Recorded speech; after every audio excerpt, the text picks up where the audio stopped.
नमस्कार, मैं हूं नेहा सिंह और आप देख रहे हैं the news launcher UP UK.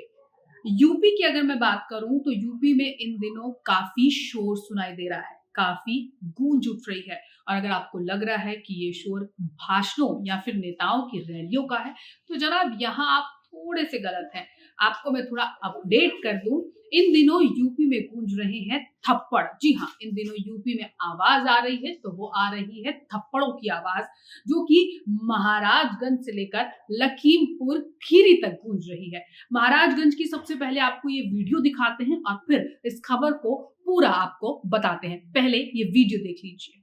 तो चलिए सबसे पहले बात करते हैं महाराज की नगरी की, यानी कि महाराजगंज की, जहां पर आज की इस डिजिटल पेमेंट के दौर पर एक महिला ने डायरेक्ट पेमेंट रसीद कर दिया बीजेपी के नेता की गाल पर। और जहां टमाटर इन दिनों मार्केट में इतने सस्ते हो रहे हैं, लेकिन उनके गाल टमाटर की तरह लाल कर दिए। अब अगर टमाटर महंगे होते तो शायद कुछ वैल्यू होती उनके लाल गालों की, लेकिन टमाटर तो इन दिनों 20 रुपए किलो मिल रहे हैं मार्केट में, तो इतना कुछ मजा भी नहीं आया। लेकिन लोगों का कहना है और जिस तरह की जो खबरें सामने आ रही है, और महिला ने खुद कहा कि पैसों का लेन देन है और करीब करीब 4.5 लाख रुपए एलआईसी को लेकर उन्होंने लगातार पेमेंट की थी उस व्यक्ति को, लेकिन वो जो पैसे हैं वो जमा नहीं हो पाए। इस बीच जो बीजेपी के पदाधिकारी हैं उनकी तरफ से बयान सामने आता है कि जी हमारा आंतरिक मामला है, अगर पहले पता होता तो हम पहले सॉर्ट आउट कर लेते।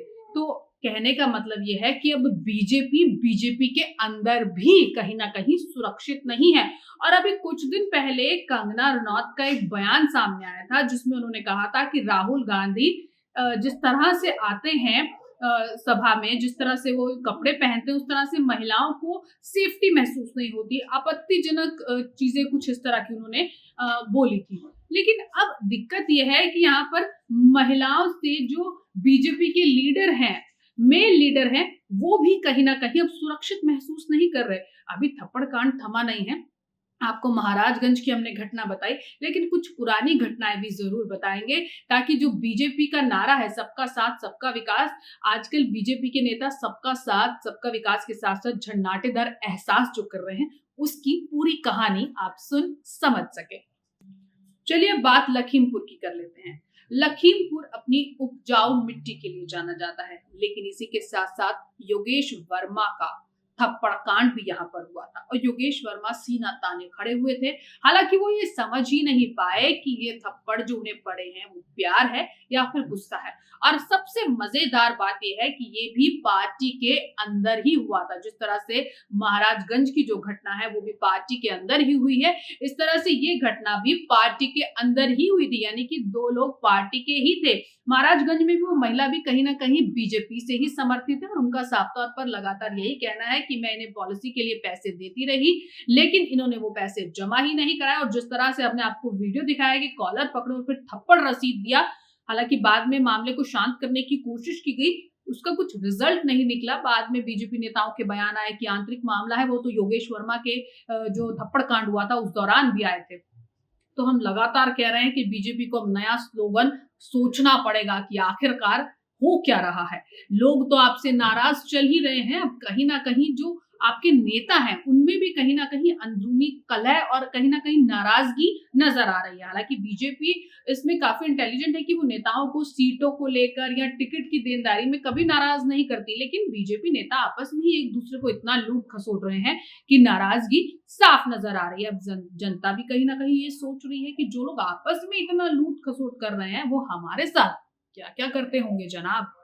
तो चलिए अब काशी पुत्र प्रधानमंत्री नरेंद्र मोदी के संसदीय क्षेत्र की भी जरा बात कर लेते हैं, क्योंकि अगर हमने वाराणसी को इग्नोर कर दिया तो बात कैसे बनेगी। जी हाँ, और वाराणसी के जो कार्यकर्ता हैं वो तो खुद में इतने पावरफुल हैं कि दरोगा तक को थप्पड़ जड़ देते हैं। अभी कुछ दिन पहले पार्षद पुत्र ने भी दरोगा को थप्पड़ जड़ा था, कौन भूल सकता है उस कांड को। और कभी कभी ये लोग खुद महिलाओं से जरा प्रसाद भी पा लेते हैं।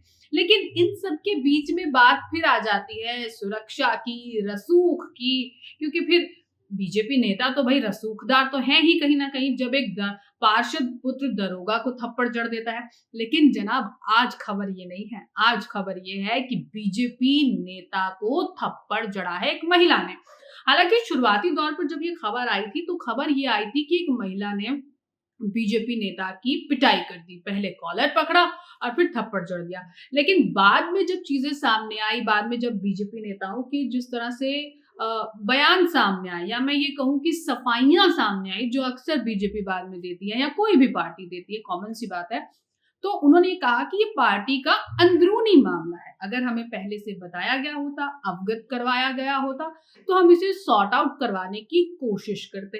लेकिन सोचने और समझने वाली बात है कि पार्टी के नेता आपस में ही एक दूसरे का 4 से 4.5 लाख रुपया खा रहे हैं और दूसरे लोग उन्हें बोल रहे हैं।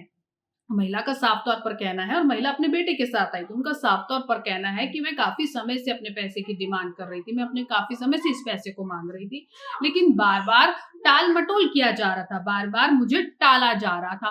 तो जब पार्टी में आपस में ये हालचाल है तो फिर आगे जाके लोग क्या उम्मीद करें? कहीं ना कहीं इससे एक नेगेटिव छवि जरूर बनती है। लोग इस घटना के बाद जरूर सोचेंगे कि आखिरकार एक तरफ एक महिला कहती है कि जी आप जो सभा में इस तरह से राहुल गांधी कपड़े पहन के आते हैं कि हमें असहज महसूस होता है, जैसे गुंडे मवाली पहन के आते हैं, हमें अच्छा फील नहीं होता। दूसरी तरफ खुद बीजेपी के नेता पिट रहे हैं, तो फिर बात तो सुरक्षा की हो रही है, बात असहजता की हो रही है, बात ईमानदारी की हो रही है।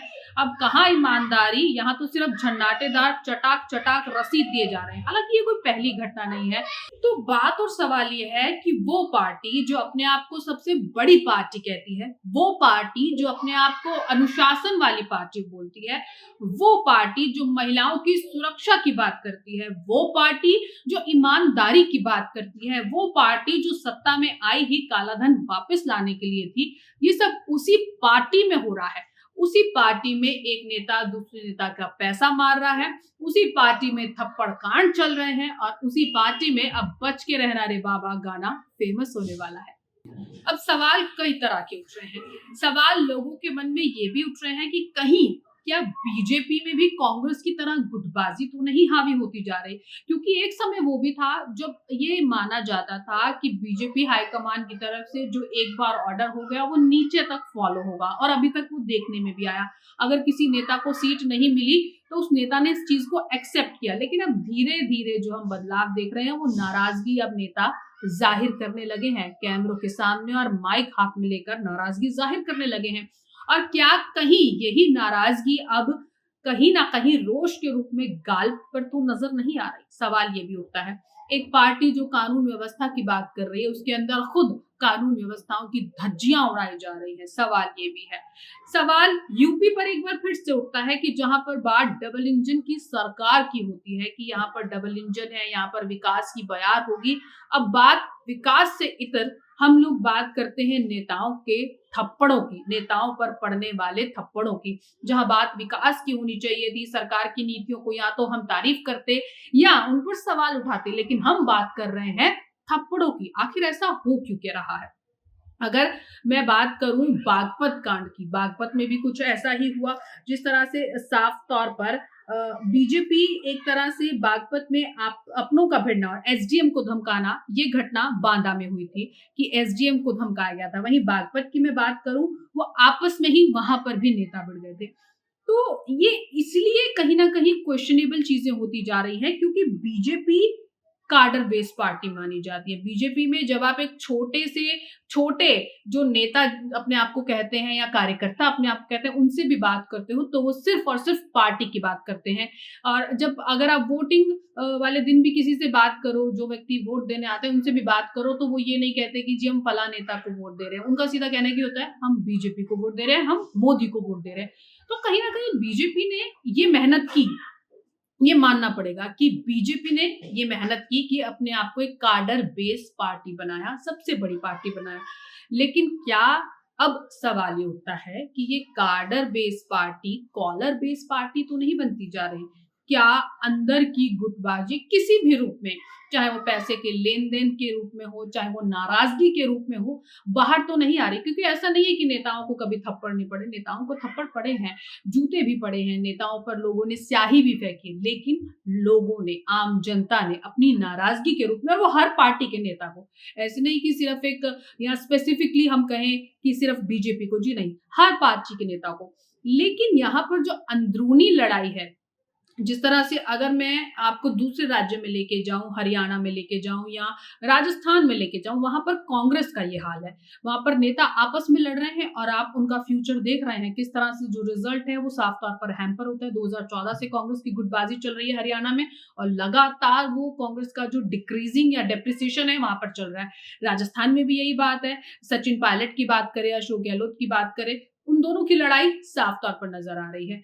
तो क्या अब यूपी में जो नेता हैं उनकी आपसी लड़ाई कहीं ना कहीं ये चीज हैम्पर तो नहीं कर रही यूपी को? एक समय था जब यूपी में हर जगह मुख्यमंत्री योगी आदित्यनाथ की तस्वीर के साथ अगला पीएम लिखा होता था। देखते ही देखते वो लाइन कहीं गायब हो गई। हर जगह इस चीज को काफी प्रचारित किया जाता था कि अगला प्रधानमंत्री कैसा हो। इस टर्म से पहले की मैं बात कर रही हूँ, लेकिन जैसे ही इस टर्म के चुनाव हुए, रिजल्ट सामने आए, वो लाइन कहीं गायब हो गई, वो बातें कहीं गायब हो गई। तो ये नाराजगी क्या बड़े नेताओं की छोटे नेताओं में भी दिख रही है? क्या डबल इंजन की सरकार अब अपने आप में ही धीरे धीरे जर्जर होती जा रही है, क्योंकि इसकी रिपेयरिंग नहीं की गई, क्योंकि इसको ढंग से चलाया नहीं गया, क्योंकि इसे ढंग से काम करने नहीं दिया गया? क्योंकि देखिए, जब काम की बात आती है तो एप्रिसिएशन की भी बात आती है और कहीं ना कहीं हर मॉडल, चाहे वो यूपी मॉडल हो, गुजरात मॉडल हो, कोई भी मॉडल हो, वो चेंज मांगता है, रिपेयर मांगता है। लेकिन यूपी में ऐसा नहीं हुआ। आप एक ही मॉडल पर लगातार चलते जा रहे हैं, तो फिर जब आप एक मॉडल पर चलते हैं तो फिर इसी तरह की बातें होती हैं, उन चीजों पर चीजें सामने नहीं आती। तो अब बात ये आती है, कुल मिलाकर अगर मैं बात करूं तो इस डबल इंजन की सरकार की मैं बात करना चाहूंगी।